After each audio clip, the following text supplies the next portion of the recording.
Hi there. Thank you so much for tuning in to a new episode of Worlds Collide with me, your host, Victoria. This is a podcast where I talk to people who moved abroad, and I'm so glad that you tuned in today. Welcome. So, just a quick note, if you haven't done so already, don't forget to push the follow button in the corner of your app so you will never miss a new episode. And if you're listening on YouTube, then don't forget to subscribe.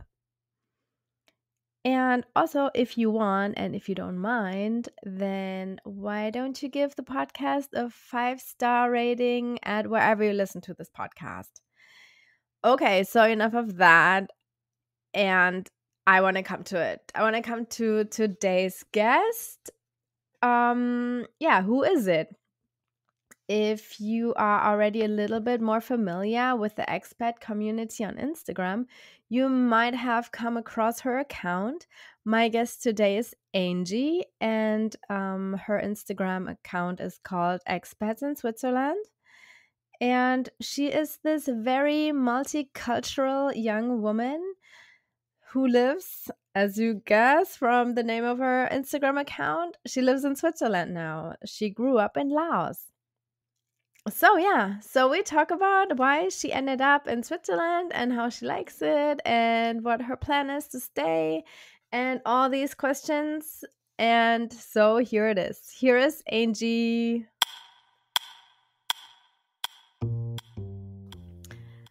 My guest today is Angie. Hi, how are you? Hi, Victoria. Hi, I'm good. How are you? I'm good too. Yeah. Thanks for being on my podcast. So I wanted to ask you, where are you from?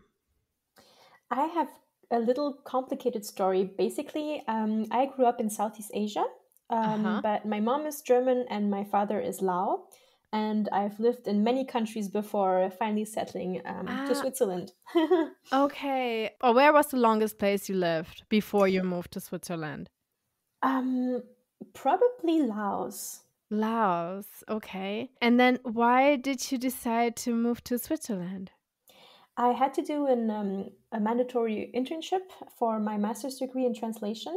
Mm-hmm. And since my languages were English and German into French, I had the choice between going to an English-speaking country, going to Germany, but that wasn't very interesting because I'm German and I kind of know the country already. Mm-hmm. So I thought, why not try out Switzerland since it has both German and French? Mm-hmm. So yeah, that's why I chose Switzerland basically. Okay. And how long ago was that? That was already 7 years ago. Okay. And then have you just stayed there or did you go back or what's the story? Yeah, the story is kind of a long one, but I came there and I liked it so much. Normally, the internship was only supposed to last for about 4 months. It Mm-hmm. lasted 4 months, but I liked it so much that I wanted to stay longer in Switzerland. So I Okay. found another internship that was 1 year long. So it was after my master's degree, basically. Okay. And that's when I stayed for 1 year more. Mm-hmm. But I was in a long distance relationship at the time. Okay. And the plan was to move back to France because I lived in France. I Ah. studied in France. Okay. That was Um, also a question I had. Yes. yeah. Okay. So, as I Uh-huh. said, kind of a complicated story, a lot of back and forth. Uh-huh. But yeah, so that was the main plan was to go back to France after finishing this internship. I had actually also planned to move everything. I moved everything basically, Uh-huh. and then at the last minute I just realized, oh, I don't want to do this. I don't want to pack up my Uh-huh. stuff for somebody when I really liked where I lived. I really liked the place I was in Okay. Switzerland. I really liked my friends there, and I kind of felt like, I think it's actually the first time where I really feel at home and where Uh-huh. my heart tells me, yeah, I think you should stay. Okay. And then did you break up with that relationship? Yeah, exactly. I Yeah. went there for 3 days just to test it out because I thought, maybe it's just, I don't know, cold feet. I mean, we have Mm-hmm. lived together already before. Yeah, we were already together for about 6 years. Okay. Okay. So a long time. Yes. Yeah. But I don't know, something just told me, I think that's not right. I think that's not what you're supposed to do. Okay. All right. And then after 3 days, you moved back, or you went back to Yeah, Switzerland. after 3 days, I took back all my stuff and said, "Yeah, I'm sorry." But, well, not really like that, but Yeah, I yeah. mean, yeah, but okay, but at least you, I mean, whatever, you followed your heart, you did what it was right. Yeah, Yeah. and I felt so free after that because it Mhm. was yeah, it was the weirdest decision ever, but I know it was the right one. Okay. Oh, and so, and you just said you took your stuff back? So like you just left your stuff in Switzerland? No, I No, had you already took brought everything. everything. Yeah, I had already brought everything from Switzerland.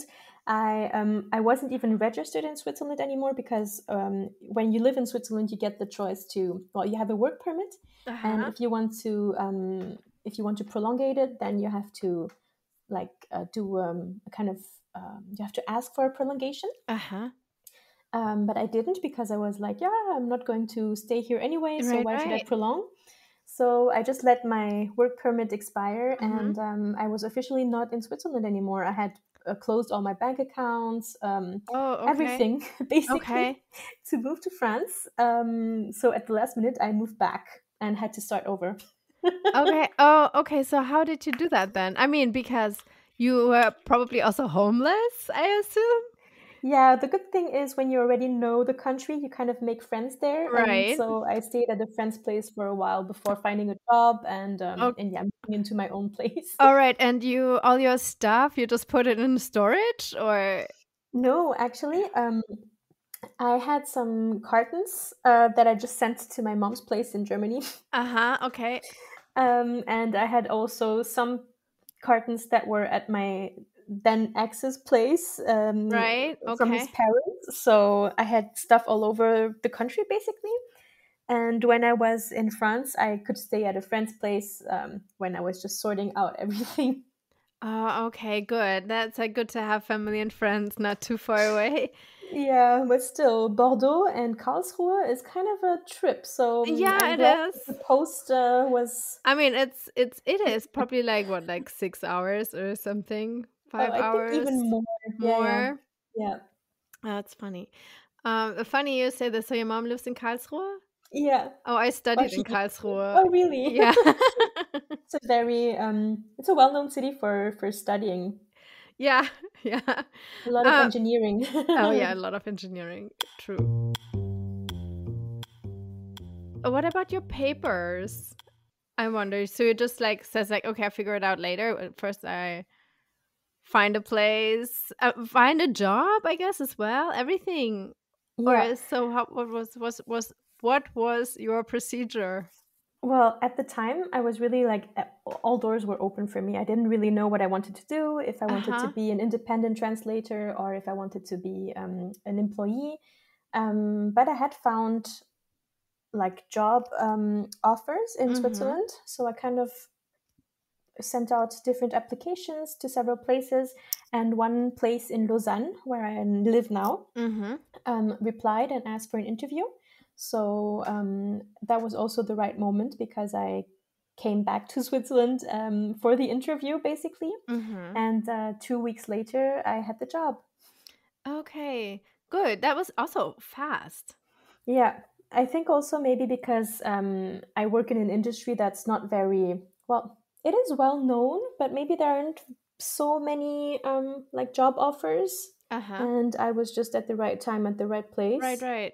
Okay, and then I have a question about Switzerland because Switzerland is always like neutral. Did you have to get like a visa or permit, or was this like Yeah, a complicated process?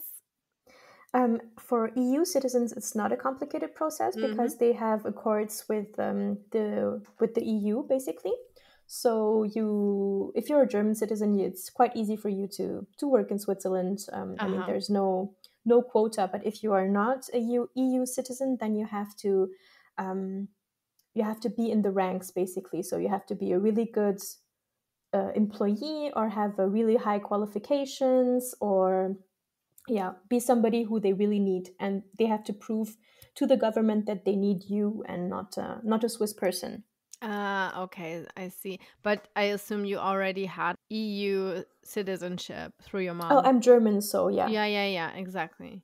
And okay, so but mostly you grew up in Laos, but you visited Germany then all the time, or did you grow up in Germany at some point as well? Because I did my last year of high school. I always went to a French school. That's also uh-huh. like to add to the exoticism of my life. Okay, well that's great. So I did the last year of my high school in Berlin at the Uh-huh. French school there. And I then see. I also did some 1.5 years during my studies in Germany.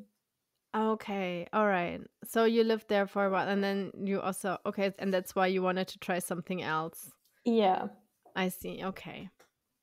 And so even though you probably you grew up with a German mom, was it like different for you to move by yourself to Switzerland?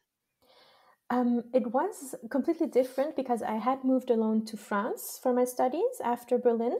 Mhm. But I already lived without my mom when I was 17. So when I moved to Berlin, actually, I lived with my sister there because she lived there for a while. Mm, okay. And so moving to France was actually more of a the most complicated procedure for me because they don't have the same insurance, basically health insurance. It was kind of a weird process for me. Okay. I don't know. I stuck to my German one because it was so complicated to get the papers in France. And Hmm. then, since I did a double bachelor between France and Germany, I said, okay, I'll leave it at that and just not worry about the French papers anymore. Like, if I'm Mhm. at least in order in Germany because I live there, then I don't care Okay. about France. Okay.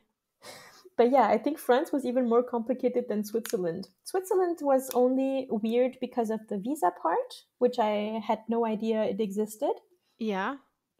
but I figured it out.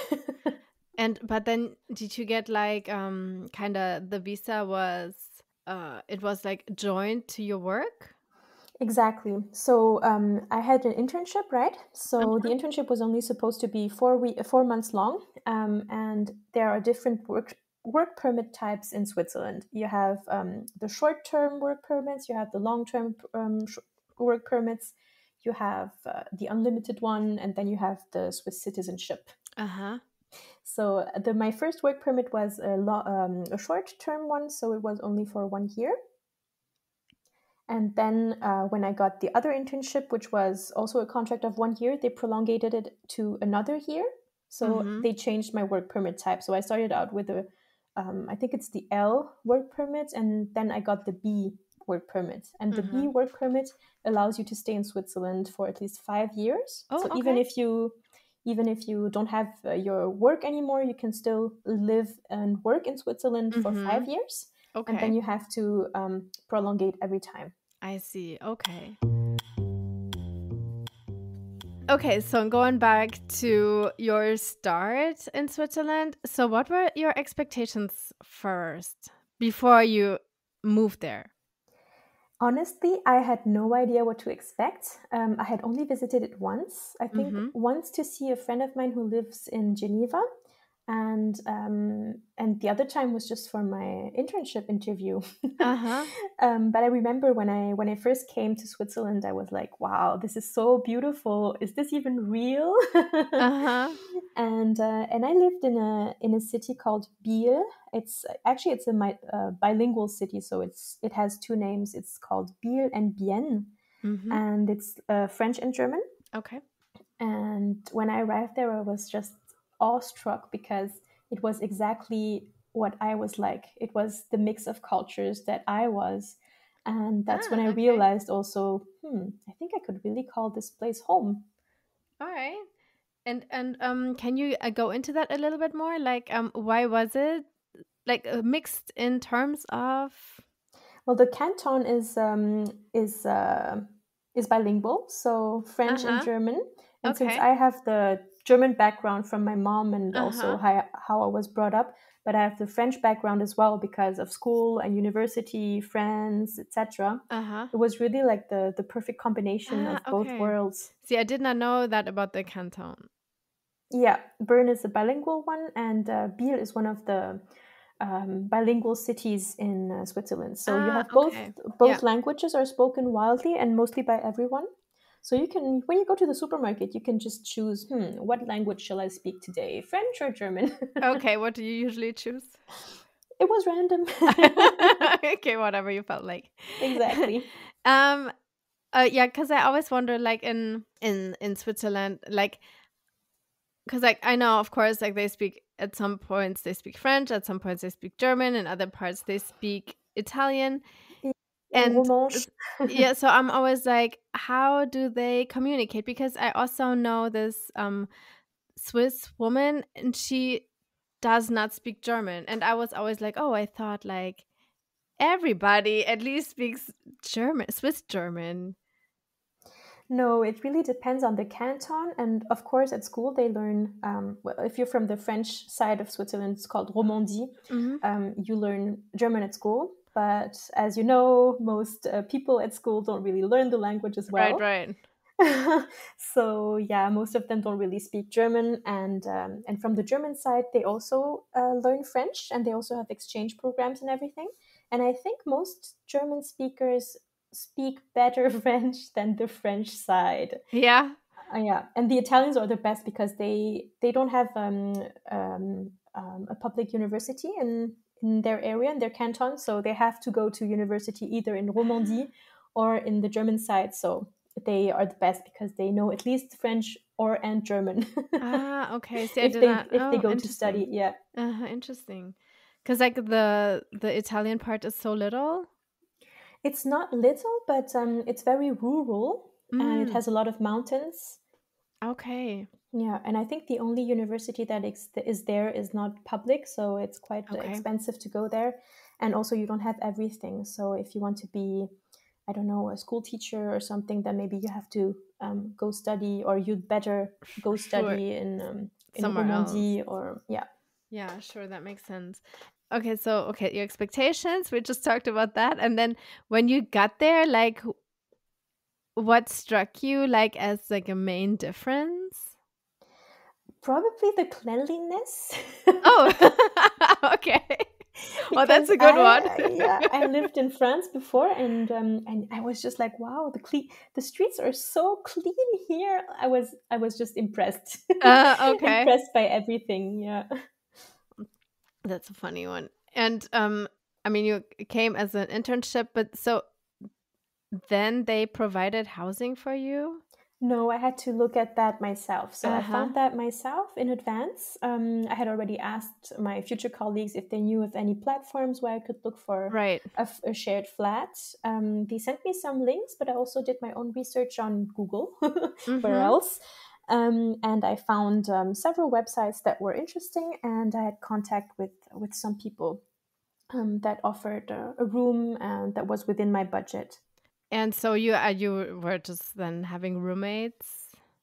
Exactly. So I had Uh-huh. my shared flat interview per Skype, and I also Uh-huh. visited the flat per Skype Yeah. because Oh, I per was in Skype. France. Okay. Uh-huh. Yeah, yeah. Yeah. I was in France, so it was a little of a long way to go to Switzerland just to visit an apartment or a Right. room. Uh-huh. I understand. Yeah. So I decided to go with the the least expensive shared flat because it is quite expensive, especially if you are on an intern Mm, salary and you don't really know how much life will cost there. So right. I really said, okay, it's a tiny room, but at least it's right next to my workplace and the people look nice. Let's do it. Okay. All right. And so how expensive was then Switzerland when you got to know it? Like, your for a day-to-day life. It was quite expensive, yeah. For example, when you go out in France to have a drink or something, you pay, I don't know, for a beer, you would pay maybe €5 maximum for a big one. Mhm. But in Switzerland, it was the double, and Oh, wow. That is so so expensive. yeah, yeah. So it was a yeah. But then it depends also because they have different sizes here. Also, maybe it's not the right Okay. comparison. But food and everything was quite more expensive than in France at Mhm. the time, and now I think the difference isn't that much anymore. Like Right, with inflation. and going to the supermarket is also probably more expensive in Switzerland. Yeah, the meat especially is more expensive. Meat, yogurt, yeah. But now I feel like it's almost the same price. Maybe not for Oh, wow. meat, but especially for, yeah, for cheese, the same. Now I think it's the same price as in Oh, wow, France, that's more or crazy. less. Yeah. Well, I'm sure. Alcohol obviously is cheaper in France. Uh-huh. But yeah, Okay. You probably said this already, but I kind of forgot. So where you are now in Lucerne? in Lausanne. Lausanne. Okay, you are now in Yeah, Lausanne. And what language do you speak there? it's French. It's French. And Yes, so for you, of course, that is not a problem. exactly. It's not a problem. Yeah. And so you also learned French growing up? Yes, I went to a French school abroad. I see. Okay. So because I always ask like ask everyone like how is the language? Like how do you learn? But Yeah. okay, I guess for you we can skip that language. The But language there are question. some differences actually, because Uh-huh. the French from Switzerland and the French from France is a little bit different. Like obviously you would understand one another, but Mhm. for me in my work industry, basically, so translating into French from Switzerland, Mhm. I had to get used to some differences, like cultural differences, and some words that are not used widely Okay. in Switzerland, whereas in France they would be used normally. Uh-huh. So that was quite a little adaptation to have as well, So even if it's a big one. so is it I mean if I compare it to the German, is it Hmm. like Swiss German and normal German? No, not at all. Ah, no. No, no, it's just it's very similar. It's really like Swiss German you wouldn't understand as a German speaker, Right. or you would or Of you'll have difficulties difficulties. Yes. understanding. Yeah, And for you, did you ever get used to that? To the to Swiss dialect? German. Yeah. Yeah, I lived in Bern, so I got used to the dialect from Bern, which is very hard to understand. Oh yeah. At the beginning it was very hard, especially not knowing like if they were speaking High German or like Swiss German to me, because they had a some people had like a very strong accent, even if they were speaking normal German. Oh, So I okay. would kind of get embarrassed because I wouldn't understand them, even though they were actually speaking normal Yeah. German. Do you have like an example for the listeners? Like one normal German word and then one Swiss German word that I mean I can think of one and you can tell me another one. I know Küchenschrank, so Hmm. kitchen closet. Yeah, Is it Chuchiraschtli? exactly. Yeah, But that's so a Swiss German word. So, yeah. but like for example, Swiss German is only an oral language, so it's not written. It's only spoken. Mhm. So everything that you can find, for example, in the supermarket and everything, should be in normal German, Mhm. except you won't find weird things. For example, instead of Hühnchen, you will see that they write Pouletschenkel or Aha. Pouletschenkli. But because Okay. poulet, or yeah, poulet is Pool. actually the French word for chicken, so Uh-huh. they use that instead of Hähnchen or Hühnchen. Ah, okay, I see. And I know like for bicycle it's vélo, Vélo, yeah. right? But this is also French, right? Isn't it? Exactly. Yeah. And Yeah. also, Gehweg, you wouldn't say Gehweg, you would say trottoir, like the Okay. French word. Yeah. Ah, okay. So like sometimes they adapt from whatever language they feel like. No, because it's really the right word. Yeah, yeah, no, yeah, I know it is, but it's like, hey, we just use it from that language. Yeah, but they would never say, for example, Fahrrad, or they would only say it if they really know that you're German and you don't know anything about Switzerland. Okay, I see. Yeah, yeah, I got Even it. if it's like normal German they speak to you, they would say Velo Yeah. Yeah, yeah, or yeah. Poulet. Mhm. Okay, yeah. Or what was like cultural differences? You just said like you got struck that everything is so clean, but what about like certain habits the Swiss people have that were new to you? I have to think about that, because for me it was like it wasn't too much of any culture. For example, I feel like Germans are very cold sometimes, Mhm. whereas in Switzerland they kind of they some people would say they are cold, but I think it really depends on the region. I feel like they also kind of have this Mediterranean flair where they really like to go and have drinks outside. Wine is a real big part of the culture. You wouldn't know that because the Swiss part, or the wine that comes from Switzerland, is only used for internal purposes. They're not exported. So Ah, most people don't even know that Switzerland has wine. see, me too. Really good. Yeah. So if you enjoy wine, then try Swiss wine. Uh-huh. And so they kind of have this mix between the culture of being very polite, very respectful, like in the German culture, more than in the French culture. Mm-hmm. But they also have this joie de vivre, and I don't know, they like to party, they like to have drinks and have apéro, and that's like more of the French side. Okay. All right. And earlier you said when you were first in Switzerland, it was like the first time you really felt like at home. Do you know why?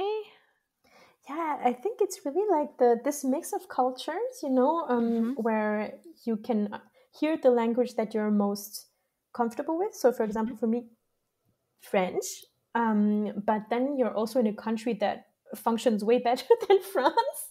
Uh-huh. Okay. So it's also that contrast. I Okay. kind of have this maybe I like this German rigidness, Uh-huh. but I also like the French more relaxed part of things of the culture. So yeah, I feel like Switzerland has kind of the best of both worlds. Um, Okay. And okay, so I guess like for a lot of people, if they imagine living in Switzerland, they just think like, oh yeah, we're going into the mountains all mm, the time and we're going on hikes and and that's whatever. true. You do that? Yes. Yes. Definitely. Yeah, yeah. But when you see the landscape here, I mean, you wouldn't even have a choice. It's so beautiful. Uh-huh. That's just really what you want to do because it's so nice. Yeah, Yeah. the lakes are beautiful. Like you can swim in the river in the middle of a city. I don't know any other capital city where you can do that. Yeah. Uh, So for me, it's like, yeah, really, the quality of life here is just amazing. and I mean, like, I don't know, this is like such a um, hard question, but would you ever see yourself moving somewhere else?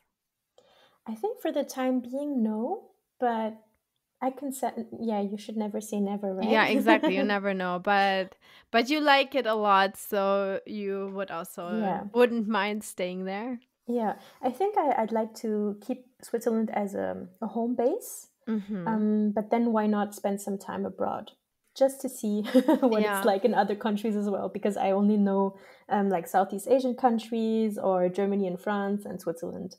And do you remember like when you first got there, how you made friends? It started with my flatmates. Basically, Uh-huh. they were the ones who introduced me then to their friends, and then I made friends that way. But I also made friends from my internship. We were several younger people in the office, and they had organized a monthly apéro where Okay. they would meet everybody. So it was an organized networking thing, and that's when I met a lot of people, and then I met friends through friends. Oh, sure. Friends from friends. Yes. Yeah, and then Mm-hmm. also through hobbies, but that was later. Okay. All right. Okay. So you kind of also were interactive too. You really like. Well, I know that to make friends you need to go out a little bit Yeah, I of guess yourself. this is like always, right? Yeah. Yeah, and I think it's also very easy when you go after your hobbies to make friends there because you already have something that you share in common. Right, that's true. And is there something that you miss from, for example, from Laos? Yeah, the food probably, and my family. Is your family also still there? Part of it? Yeah, I have my father who's still there, as well as my grandparents, Mm-hmm. cousins, aunts, and uncles, and everything on my paternal side. Okay. And how often do you visit? I have visited them quite a while, or quite a few times these past few years. because I had a renovation project on my house. Mm-hmm. Was my childhood home there, and I had a project to renovate the house and rent it out. And now the project is over because we found tenants. Mm-hmm. So it's kind of a a Mark. checked off project. Yes. So I'm not sure when I'll be back, but I was there last year. Okay. And anything else? Like everybody always says like food and friends and family, but is there like anything maybe from the community that you miss that is like that you don't get from Switzerland where you're now? Maybe I think it's more of the family side, where you can just go over there and just know that you always have somebody there. Mm-hmm. Whereas here, maybe you feel more, or you could feel more alone Yeah. because you know that you don't really have family near. But that's not true anymore because now I have my mom here, I have my sister here. Oh, they all lived They in the moved same after. city? No, no, not in the same city, but they moved to Switzerland after me, Ah, okay. basically. Oh, that's nice. Yeah. And it's probably not too far. It's about a 2-hour train ride to my mom's place. Uh-huh. And yeah, the same for my sister. Okay. That's good for you. They're Yeah, nice, yes. so they're kind of getting closer now. Yeah. But I remember during COVID, it was a very weird feeling Right. because I was just okay. I'm here and I have nobody. What should I do? Right. And I mean, COVID was such a weird time because you were like It locked was in your house. Actually, I don't know how was Switzerland. it was very easygoing. We could go Oh, out. you could go out. Yeah, There were no yeah, like we could restrictions. go into the mountains, and there were restrictions. Like I don't know why, but they would, for example, in the supermarket, they would they would close off the section where you could buy books and clothes because Mm-hmm. the normal bookstores and clothes shops were closed, so they wouldn't allow supermarkets to sell that either. Uh-huh.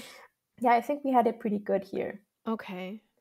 It was just a weird That's feeling that good. the borders were closed. Right. Okay. No, you couldn't Yeah, even, right. You could not go to visit to Germany. Right. Right. exactly. I mean, it's so weird that the borders are It's closed so in weird. Europe, right? Yeah. So, yeah. Especially in Europe. So I was really feeling like, oh my gosh. Yeah. I wanted to ask you about your Instagram channel. Yes. Because I saw you doing like coaching. So let's talk about this a little bit. Explain it a little bit. Yeah. Basically, my Instagram started, well, during COVID, actually. Ah, uh-huh.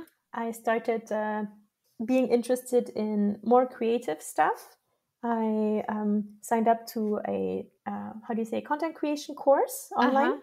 So at first, I was just having fun and doing nice edits and everything. But then it came to a point in the course where you had to kind of niche down or specialize in something. Mm-hmm. And I wondered, yeah, what am I good at and how can I help people? Like, what do I do anyway? And the one thing that I do anyway is answer questions about my life in Switzerland, about how I became an expat, Uh-huh. how life is here. And I remembered also, like, when I first came here, I was so lost with all the admin stuff. I didn't know how everything worked. And I had the advantage that I understood the languages directly because I Hmm. understand perfectly German. I understand perfectly French. I speak both languages fluently. So for me, that wasn't the problem, but it was more like the adaptation to the procedures, how everything is different, the visas, how does it work, how do I find lodging. Like I spent so many hours figuring everything out by myself. Mm-hmm. So I thought, I could really like help other people with this, with my knowledge. Uh-huh. And then the coaching part came later when I realized also the emotional side of being abroad, Okay. of living far away from your family, of maybe um, having some difficulties making friends. Mm-hmm. And I thought I could really like help more people with that Okay. through my Instagram channel. So is this also like the coaching part, like how to make friends, or is this what is the coaching for? It's a little bit of everything. It depends on your own journey, of Uh-huh. course. Most people are interested, for example, in moving to Switzerland, so I will help with that procedure, with finding a job, making sure that your CV and job application, cover letter, etc., is adapted to the Swiss All market right. Mm-hmm. because they do have differences to other Yeah. countries. So that's more of the admin side, but Mhm. then there's also the more of self-development, personal development side, Okay. where it's also about confidence, because most people struggle maybe with a little bit of confidence, especially with self-confidence. For making friends, for Right. example, a lot of people say, I don't know how to make friends in Switzerland, like people are so cold and everything, but then you just have to kind of realize that it's also a mirror, no? Right, right. Mm-hmm. So that's like the more personal development, spiritual side that I also like, and have tools for in my coaching. I see. Okay, cool. Okay, I will mention that. I will post a link to that in the show notes Thank you. so people can find you. And if anybody is listening who is interested in moving to Switzerland, I hope they reach out to you as like a good resource. Yes, I hope so. Yeah. Um, do you see yourself now more still like an expat, or do you feel like, oh, like almost Swiss. I'm here to stay. Yeah, exactly. That's also kind of like it's been kind of my struggle also to keep this name expat I know. on my Instagram, because it's like I don't even relate to that word Yeah. anymore. Uh-huh. Uh-huh. And I feel also maybe it's the English word of expat, but I feel in German Auswanderer sounds so much nicer, because I don't know, it's less connotated to, you're a rich expat who just goes to a country to work and then you go Yeah, back exactly. to your home. Yeah. And for Exactly. me, it's like, I don't think that I'm ever going back. Yeah, I think I should just call myself now future Swiss to I be know. I also, something. yes, but I'm with you because I also like don't really like that word because it Yeah. always just sounds like you're just there for a little while. You're just there for a year or for 2 years. And I mean, also for the podcast, I call it that way. So it reaches that audience. But I mean, for me, I don't feel like an expat either. You know, Yeah. How long have you lived in the US, is it? I'm for over 10 years.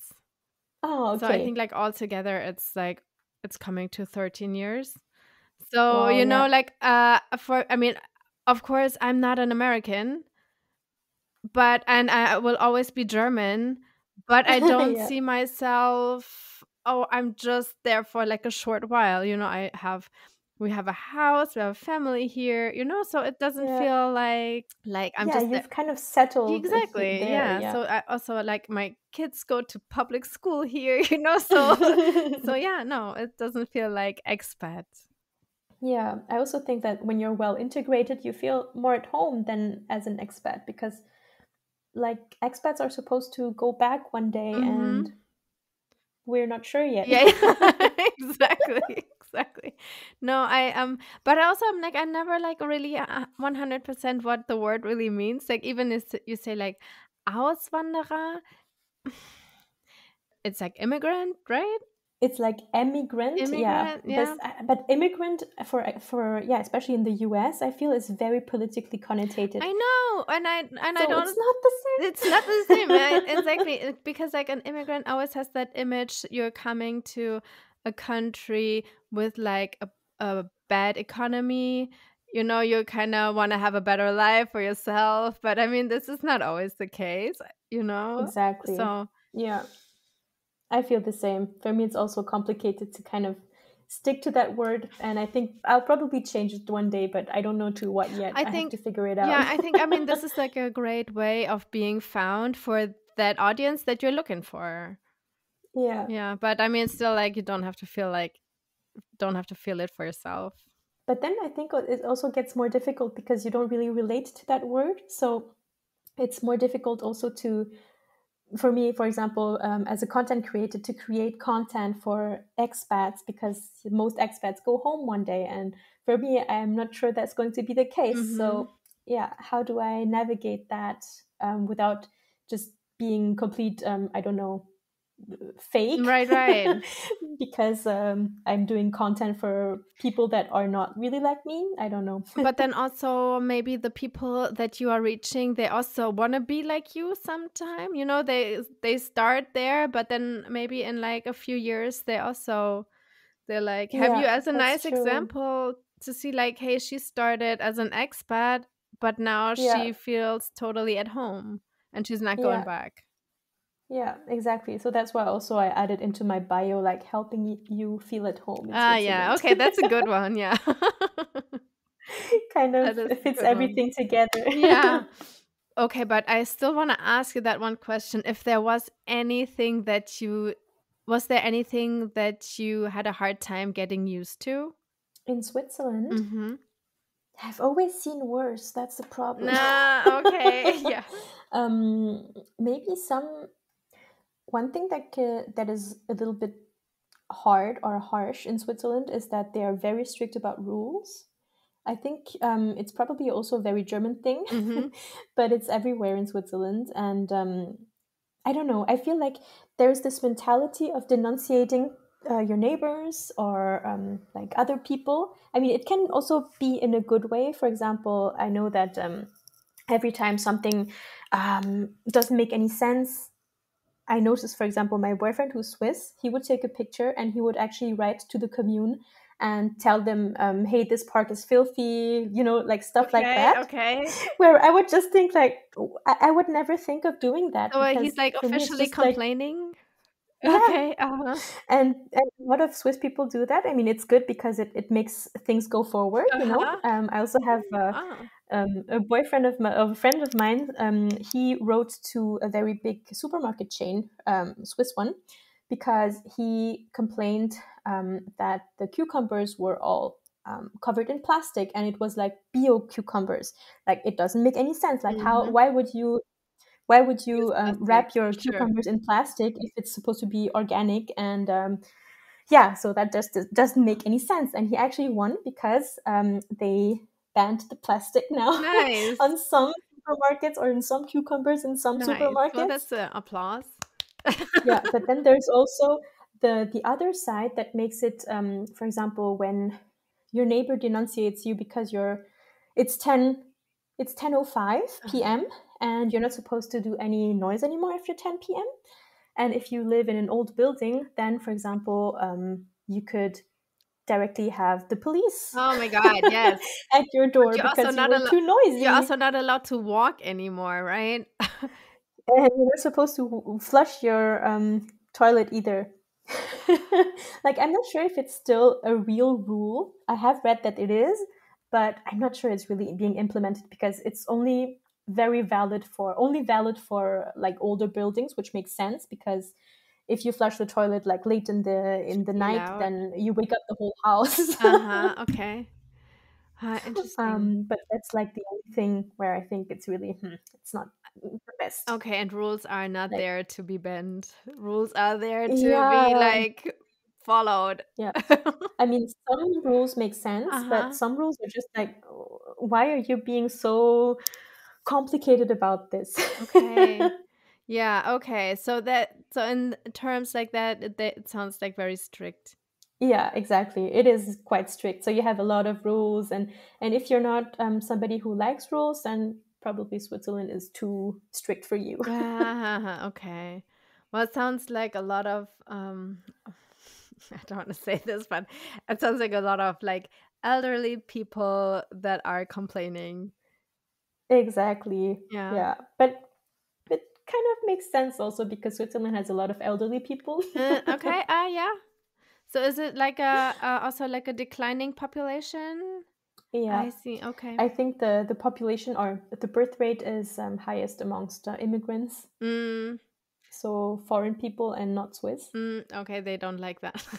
I don't know if they don't like that or not, but yeah, you kind of do have a side of the more rural Switzerland that thinks, yeah, yeah, they shouldn't be here. Right, right, right. But at the same time, they contribute to the economy, so Right. Yeah, exactly. They do. Yeah.